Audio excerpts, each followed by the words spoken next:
Paz do Senhor, meus irmãos, paz do Senhor, Mocidade Santa, classe Rocha Eterna, estudantes da Escola Bíblica Dominical, paz do Senhor, irmão Joel também, Deus abençoe a sua vida, e também nossos irmãos coordenadores da Escola Bíblica Dominical, ao pastor e toda a igreja, Deus abençoe. Estamos aí na lição de número 10, do dia 7/6/2020, na classe aqui dos jovens, baseado no livro de Josué. Nós temos como tema a lição de hoje as lutas dos hebreus no tempo da conquista. Bom, nós temos aqui no texto do dia o embasamento seguido e sugerido pelo escritor da revista, que é diferente do que vem lá no texto bíblico, né? Porque às vezes a gente fala o texto do dia e está baseado em outro livro da Bíblia, e há uma questão, por que está falando de um assunto e em outro? É porque o texto do dia aqui faz referência à questão do texto bíblico ao qual nós vamos estudar. Amém? Então, o texto do dia vai dizer assim: pois não conquistaram a terra pela sua espada, nem o seu braço os salvou, e sim a sua destra e o teu braço, e a luz da tua face, porquanto te agradastes deles. Salmos 44, verso 3. Na síntese vai dizer: é Deus quem nos concede a vitória, é Ele quem nos livra das mãos dos nossos inimigos. Sabendo disso, nós temos plena confiança que o Senhor está no controle de tudo e de todas as coisas, e nessas pelejas que enfrentamos, Ele deve ser o nosso comandante, o nosso general, aquele que está à frente, coordenando toda a situação. Amém?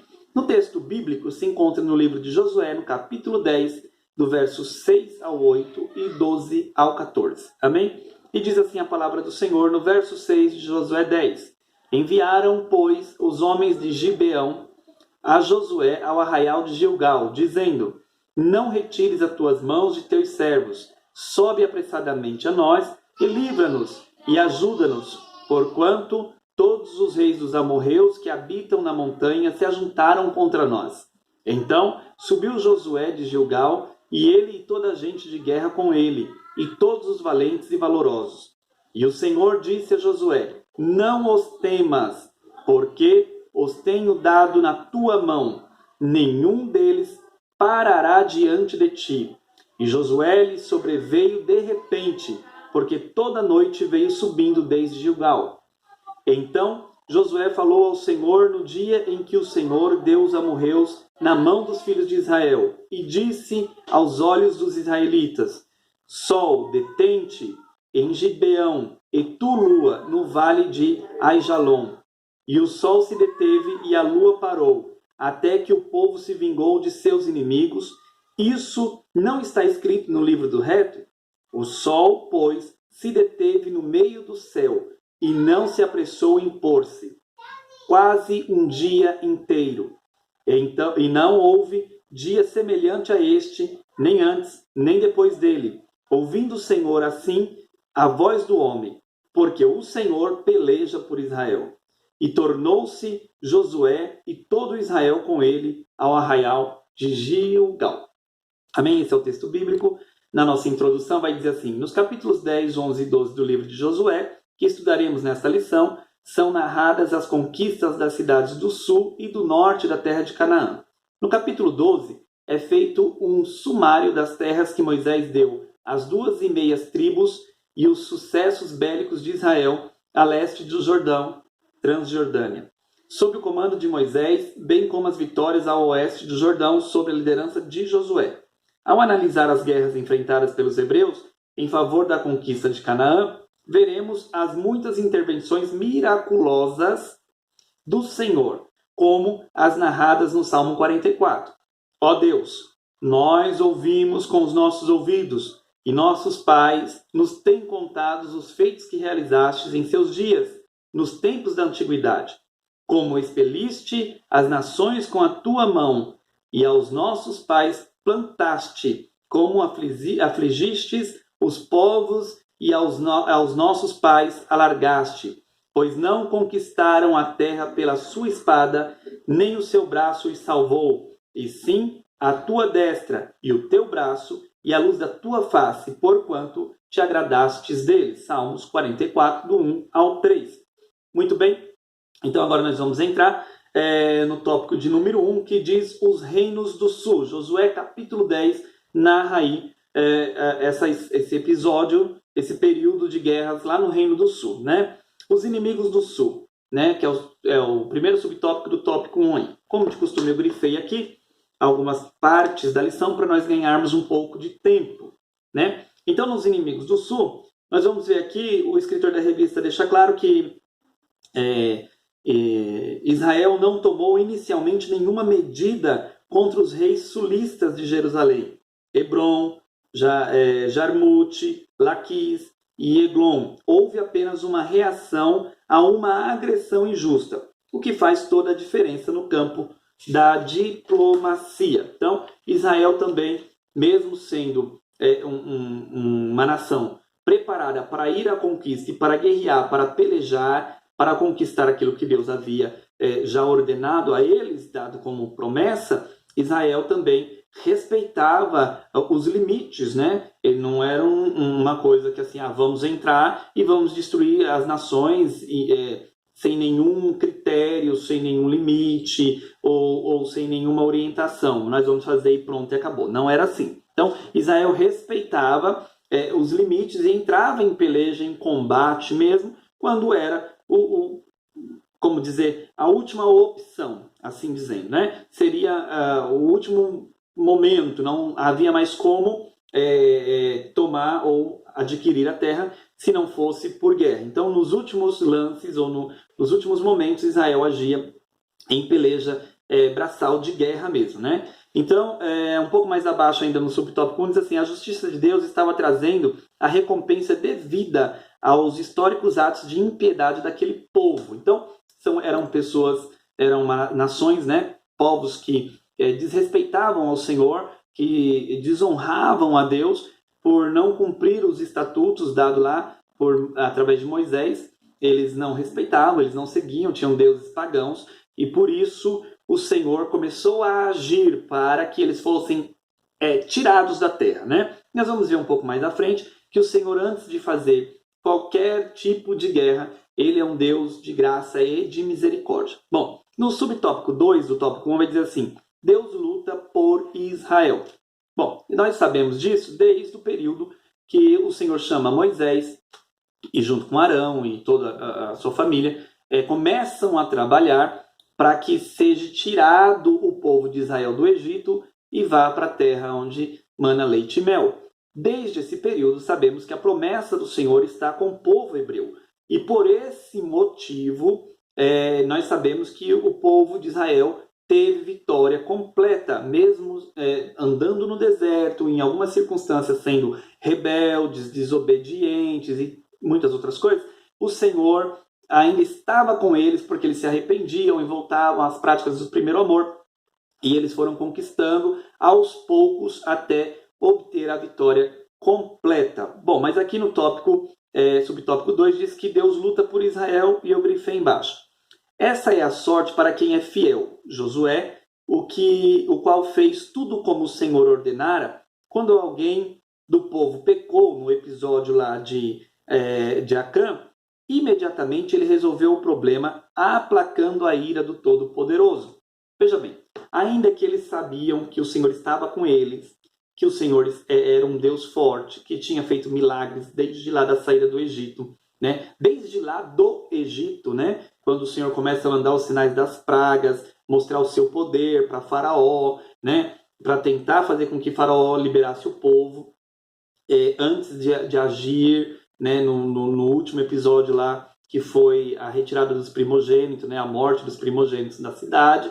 O Senhor foi dando oportunidade para Faraó para que eles abrissem as portas, né, da cidade e deixasse o povo de Deus seguir rumo à terra prometida.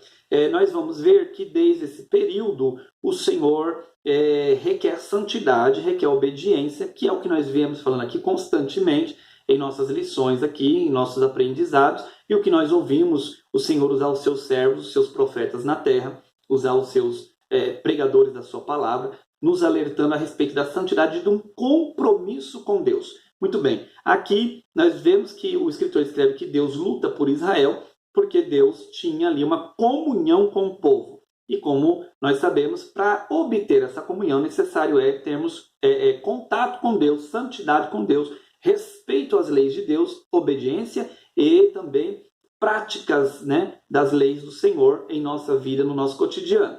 Muito bem. Quando acontece esse episódio de Acã, que nós já estudamos aí na algumas lições passadas, nós vamos ver que quando chega Josué, que era o líder, e ele sabe da situação que está acontecendo ali, que há um pecado e que o Senhor prontamente iria agir, porque havia uma coisa errada, né, no meio do arraial, Josué vai lá e toma a decisão e resolve imediatamente o problema, ou seja, dizendo ao Senhor clamando, né, ao Senhor que desse misericórdia ao povo, mesmo que eles já haviam perdido a primeira peleja, né, porque eles foram com números menores, aquela coisa toda que nós aprendemos lá na peleja de Ai, né? Então, essa questão da santidade do compromisso, jovens do Senhor, irmãos e irmãs, se faz necessária, não é por um tempo, não é por 12 horas, 24 horas, 72 horas, uma semana, um mês, um ano, não. É constante, se faz necessária, constante, um compromisso, um elo com o Senhor em santidade, em obediência,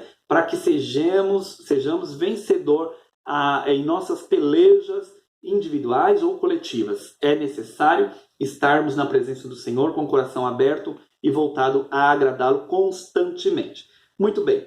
Então, a questão de resolver o que está fora do lugar imediatamente se faz necessário. Fica para nós aí essa orientação. Se tiver alguma coisa, como foi falado em aulas anteriores, repito novamente, se tiver alguma coisa que está fora do lugar, apressa-te em arrumar e consertar o altar e consertar a tua vida, tua postura diante do céu, para que eu e você tenhamos a mão do Senhor ao nosso favor. Amém? O Senhor é o Deus de misericórdia, Deus bom, mas tudo tem um limite, né? E chega uma hora que a conta vem, né? Chega uma hora que a conta chega, mas que eu e você possamos correr ao altar do Senhor, pedir perdão e misericórdia, nos consertarmos e andarmos em retidão. Foi o que Josué fez e por isso voltou a obter vitória. No subtópico 3 vai falar dos homens maus, ainda no tópico 1 aí, mas é o subtópico 3. E eu grifei um pouquinho aqui em cima, o escritor da revista ele vai dizer assim, ó, os homens sejam maus como forem, né? E aí ele colocou entre parênteses aqui, e todos o somos. O que varia é a medida de nossa maldade. Enfim, nós sabemos que nós temos uma tendência pecaminosa, né? Porque viemos de uma origem pecaminosa, mas que existe também um lado mais negativo que quer atuar em nossas vidas se sobressaindo, não é assim? Eu não preciso aqui citar exemplos, porque cada um sabe de si, e nós sabemos que nós temos, sim, a questão do egoísmo, né? Não, mas eu sou crente, eu não sou egoísta. Não. Em algumas circunstâncias é necessário fazermos uma autoanálise, é muito pessoal, é muito individual, é o Espírito Santo que tem e fala, né, conosco constantemente. Cabe a nós estarmos com ouvidos atentos para entendermos o que o Senhor está nos ensinando, para não pecarmos. Então, ou seja, o escritor da revista ele coloca aqui entre parênteses que todos somos, ou seja, somos maus, né? Somos homens maus. O que nos diferencia neste momento de vida que estamos vivendo nessa época, nesse período, é que alcançamos a graça do Senhor, aceitamos a Jesus como nosso Salvador e estamos debaixo desta graça e somos conduzidos pelo Espírito Santo. É o que nos difere dos homens que não têm Jesus, dos homens que não conhecem a palavra e não obedecem a palavra. Porque se nós não tivéssemos a palavra e o Espírito Santo atuando em nós, certamente seríamos praticantes de maldades vistas, né, explícitas, que poderiam ser muito prejudicial a nós mesmos, a nossa família e a nossas pessoas que convivem conosco. Mas que nesta lição nós venhamos estar atentos, porque essa questão de ser mal, temos essa tendência, mas o que está nos segurando, o que nos põe rédeas e limites, é o Espírito Santo. Enquanto mais buscarmos ao Senhor, menos mal ficamos. Menos egoísta, menos invejosos, rancorosos e todas essas coisas aí negativas. Amém? Então, lá embaixo vai dizer assim, uma oportunidade de arrependimento. Com os reinos do sul não foi diferente. Eles souberam dos grandes milagres na travessia do Rio Jordão e da batalha contra Jericó, bem como da conversão dos gibeonitas, mas não retrocederam. Deus estava lhes dando a última oportunidade, mas eles rejeitaram, por isso lhes sobreveio a destruição. Ou seja, como eu disse aí um pouquinho antes, o Senhor é o Deus de oportunidade. Antes do Senhor entrar e punir, antes do Senhor eliminar, antes do Senhor permitir uma punição, quer seja vinda do alto ou até mesmo terrestre, o Senhor ele dá a oportunidade de misericórdia, de arrependimento. Por isso que o escritor diz assim, que o que difere da questão do homem ser mal, de um homem para o outro, está aqui na medida de nossa maldade. Ele diz aqui, né? Deixa eu subir aqui. E todos o somos. O que varia é a medida de nossa maldade. Ou seja, aquilo que eu acabei de dizer. Quem tem o Espírito Santo, ouve o Espírito Santo, ouve a palavra, pratica a palavra, obviamente pratica menos maldade, ou quase zero maldades, porque, irmãos, não podemos falar com 100%, né, de certeza ou 100% de ilibado, né? Assim, eu sou bom, muito bom, não faço maldade. Não podemos, eu pelo menos tomo muito cuidado de não me colocar nessa classe, porque eu sei quem é o Fábio, porque eu vivo com o Fábio aqui dentro, né? Os pensamentos e tudo. Peço graça ao Senhor, porque às vezes queremos agir, né? Algumas das aulas eu até brinco, eu falo, mas é uma coisa muito, parece simples, pequena, mas é que é nosso. Um exemplo muito claro aí, a gente está no transporte público, né? Se alguém pisa no nosso pé, antes da gente dar desculpa, o pensamento já vem de falar, poxa vida, essa pessoa não viu, dá vontade de dar um cascudinho na pessoa, não é assim? Isso é o lado mal querendo agir, né? Porque antes de vir até o pedido de desculpa, de repente, da pessoa, a gente já se ira, não é assim? Mas o Espírito Santo é aquele que atua em nós. Então, o escritor está querendo dizer isso.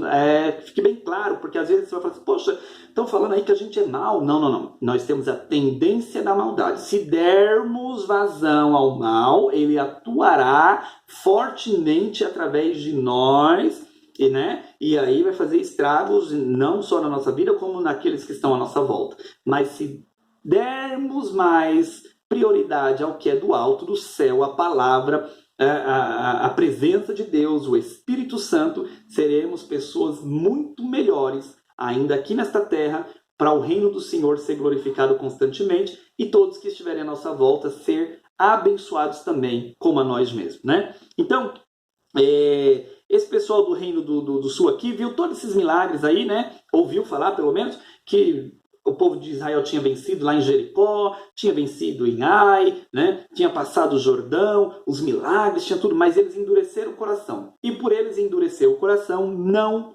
receberam a misericórdia. Negaram a misericórdia de certa forma, não quiseram retroceder e foram punidos, né?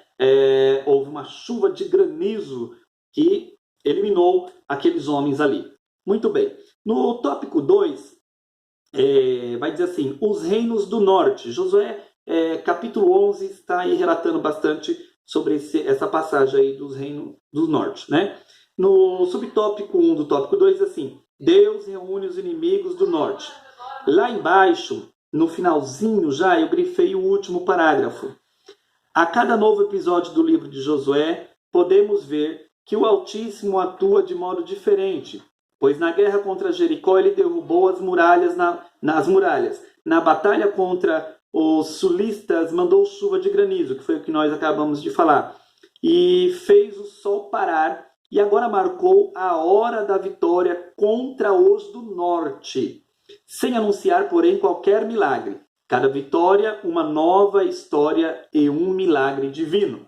Muito bem, então o Senhor agora vai tratar com o pessoal do lado norte de Canaã, e o Senhor aqui fala, né, o escritor da revista vem esclarecendo, que Deus cria uma outra situação e fala para Josué e o povo, nessa mesma hora do dia, acontecerá do povo perder, o povo do norte ser surpreendido e vão perder a batalha. Ou seja, o que nós vemos aqui? Que o Senhor tem as suas formas de trabalhar. Já falamos isso em alguma outra lição aí atrás. E o Senhor tem as suas formas de trabalhar em diversas situações. É quase que não vamos encontrar Deus fazendo os mesmos milagres iguais em situações diversas. Situações diversas, Deus age de forma diversas. Porém, o milagre é certo. Aquilo que o Senhor falou, Ele vai cumprir. Talvez não seja do jeito que eu estou pensando ou que você está pensando. Talvez não seja da forma que nós queremos. Mas, independente da forma que aconteça, o Senhor é aquele que garante vitória e benefício ao seu povo. Amém? Então, lá no subtópico 2, o tópico 2 vai dizer assim: as armas da nossa milícia não são carnais. Bom, isso nós sabemos e já temos ouvido constantemente o Senhor falar através dos seus profetas, dos pastores, dos pregadores na terra, né? E eu grifei lá o último parágrafo, diz assim: o Senhor determinou que os hebreus alejassem os cavalos de guerra e queimassem os carros. Por que Deus não mandou que Josué os reutilizassem para as guerras que posteriormente aconteceriam? Por que Deus, né, nessas pelejas que o povo de Deus ganhou, e aí ficou lá com os cavalos, com as armas, né, com as carroças, né? Por que o Senhor mandou quebrar as pernas, né, alejassem os cavalos e queimassem as carroças, os carros no fogo? E não o reutilizassem, porque ia vir mais pelejas? Por que Deus não fez isso? É uma pergunta, né? E aí nós vamos ver a resposta, talvez a resposta esteja no Salmo 20, versículo 7, que eu gosto muito desse salmo. Uns confiam em carros e outros em cavalos, mas nós faremos menção do nome do Senhor, nosso Deus. Tudo indica que Deus queria que os hebreus fossem poderosos na guerra com base na fé e não nas armas de combate. Ou seja, o Senhor, da mesma forma, nos dias de hoje, atua conosco também. O Senhor não quer que nós confiemos na força do nosso braço, naquilo que nós achamos que temos como força, né? Quando fala força do braço, não é só no sentido físico, né? Mas é também no sentido intelectual, no sentido financeiro, no sentido de obter alguma arma material que você ou eu possa se valer, né? De estarmos seguros ou de conquistarmos vitória em alguma peleja, porque temos esses utensílios ou essas táticas. O Senhor quer, como ele falou com o povo hebreu, que eles não levassem nada, porque ele está no controle como sempre esteve. Não é assim? Então, conosco também não é diferente. O Senhor quer que tenhamos total dependência dele. Total dependência. Talvez você está diante de uma situação que você fala: não, mas eu tenho uma ferramenta aqui ou uma arma aqui que eu consigo combater nessa peleja, né? Cada um aí na sua peleja, eu consigo combater dentro dessa questão aí e resolver a situação. Eu te aconselho, como o Senhor fez aqui com o povo hebreu, eu te aconselho também, pede para mim, que não tomemos decisões baseado naquilo que nós temos fisicamente ou intelectualmente falando, né? Dentro do meu saber, da minha ciência, ou daquilo que eu posso agir com as minhas mãos. Não tome nenhuma decisão, coloque no altar do Senhor, espere a ordem lá de cima. Se Ele mandar marchar, você marcha. Se Ele mandar você parar, você pare. Se Ele mandar você sair da caverna, saia. Mas se Ele mandar você entrar lá também, entre. Uma coisa certa, o que o Senhor determinar e mandar, isso significa que, obedecendo a voz do Senhor, teremos vitória garantida. Amém, meus irmãos? Então, no subtópico 3, o tópico 2, ele diz assim: uma longa guerra. Lá embaixo eu grifei: se a guerra contra Jericó e Ai, bem como a batalha contra os reinos do sul, duraram pouco tempo, essa peleja demorou anos a fio. A estação dos anos se sucederam, mas as batalhas se estendiam sem nenhum milagre, apenas os livramentos cotidianos, e sempre os hebreus precisando estar alertas, pois os inimigos poderiam estar à espreita. Muito bem, aqui o escritor escreve, e ele um pouco mais acima aí, os irmãos vão ler a revistinha, e os irmãos vão ver que na revista ele fala que alguns, segundo Flávio José, a Guerra do Norte durou 5 anos, mas há estudiosos que afirmam que ela demorou 7 anos. Enfim, 5 ou 7 anos penso eu, passou de um ano de peleja, já é muito tempo, não é assim? Mas, baseado aqui na revista, 5 ou 7 anos era muito tempo, você imagina, de batalhas, de guerras constantes, né? E eles tinham que estar atentos. Veja que nesse período aqui, o Senhor não fez nenhum milagre extraordinário, como fez ao abrir o Rio Jordão, né? Como fez lá no Mar Vermelho, né? Como fez em outras pelejas, como em Jericó, fazendo as muralhas caírem. O Senhor, ele não agiu com milagres grandes nesse período. Aí o escritor escreveu aqui uma coisa interessante que é para nós hoje, nos dias de hoje. A não ser, veja bem, a respeito dos livramentos, a não ser ou apenas os livramentos cotidianos, esses que nós vivenciamos, não é assim? Então, às vezes, a gente está numa peleja que a gente ainda não alcançou a vitória, talvez está distante de a gente chegar no final, mas nesse intervalo do início da peleja até o fim dela, o Senhor vai nos dando livramentos cotidianos. E eu posso dizer que você tem recebido livramento como eu, porque eu estou aqui falando, você está aí me ouvindo, e o Senhor tem nos guardado na face dessa terra, nos livrado daquilo que não provém dele. Portanto, meus irmãos, jovens, irmãs, todos estamos debaixo da guarida do Senhor, quando obedecemos a palavra do Senhor. Amém? E aqui no tópico 3, irmãos, eu não vou ler todos os subtópicos, porque é um interligado no outro e é muito rápido, né? Vai falar da conquistando o impossível, né?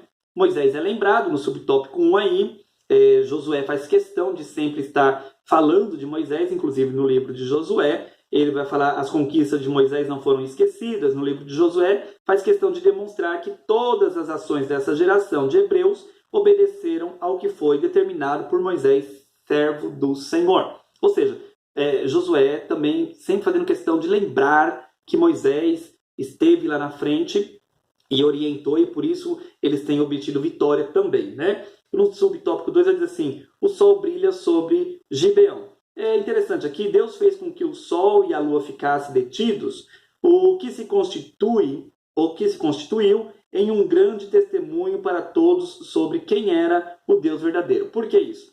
Porque o povo lá de Gilgal, lá, de Beão, lá, eles tinham o sol e a lua como deuses, né? Mesmo eles se convertendo e fazendo aliança com o povo de Deus, eles ainda tinham aquela coisa do o sol é o nosso Deus, a lua é nosso Deus, né?